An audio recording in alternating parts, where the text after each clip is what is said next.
काय सांगाल? किल्लाईन पोलीस स्टेशनला काल रात्री अत्यंत गंभीर घटना घडली। या अनुषंगानं भारतीय दंडविधान कलम 307, 120 ब, 34, 143, 147, 148, 149 सहकलम 30 शस्त्र अधिनियम या अंतर्गत गुन्हा दाखल करण्यात आलेला आहे। जखमीवरती अग्निशस्त्रातून गोळ्या झाडल्यामुळं हा गुन्हा दाखल करण्यात आलेला आहे। काय नेमकं कारण होतं? तर पोलीस नेमक्याच्या आतमध्ये या ठिकाणी झालेलं कशाला त्यांना बोलवण्यात कशावर नाही झाली? नाही, मूळ घटना ही द्वारली गावातील एक जमीन आहे। त्या जमिनीच्या अनुषंगाने असलेली वाद या बाबतीत आहे। ही जमीन ही एकनाथ जाधव या कुटुंबियांची आहे आणि हे मागासवर्गीय दलित बांधवांचं कुटुंबीय आहे। तर त्या जमिनीच्या अनुषंगानं जुनेच वाद आहेत। त्या वादाच्या अनुषंगानं ही घटना घडलेली आहे। सर, याच्यामध्ये किती राऊंड फायर करण्यात आलेले आहेत आणि महेश गायकवाड किंवा यांना आपल्या इकडे कशाला, म्हणजे दोन्ही एकत्र कसे आलेले आहेत? मी यापूर्वी सांगितल्याप्रमाणे द्वारली येथील जमिनीच्या अनुषंगानं महेश गायकवाड आणि इतरांवरती इथं तक्रार आली। त्या तक्रारीच्या अनुषंगानं दोन्ही गट इथं एकत्र आले आणि त्या दरम्यान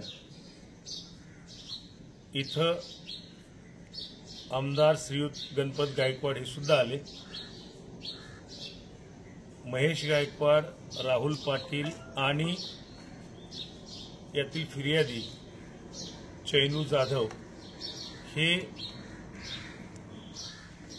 पीआय यांच्या चेंबरमध्ये बसलेले असताना तिथं आमदार श्री गणपत गायकवाड यांनी अचानकपणे उठून फायर केलेला आहे आणि त्यावेळेस श्रीयुत महेश गायकवाड आणि श्री राहुल पाटील यांना गोळ्या लागल्यामुळं ते जखमी झालेले आहेत। नेमक्या किती गोळ्या लागल्या याच्या अनुषंगाने तपास सुरू आहे, परंतु आतापर्यंत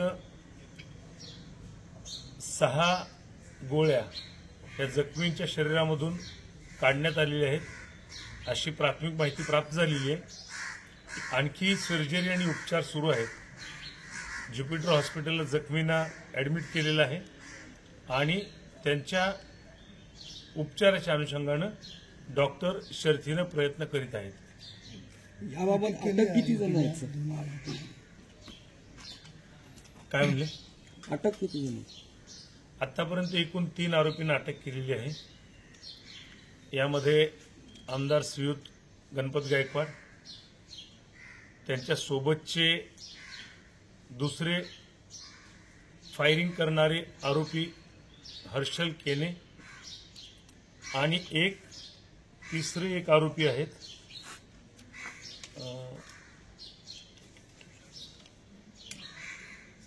असे एकूण संदीप सरवणकर, अशा एकूण 3 आरोपींना अटक केलेली आहे।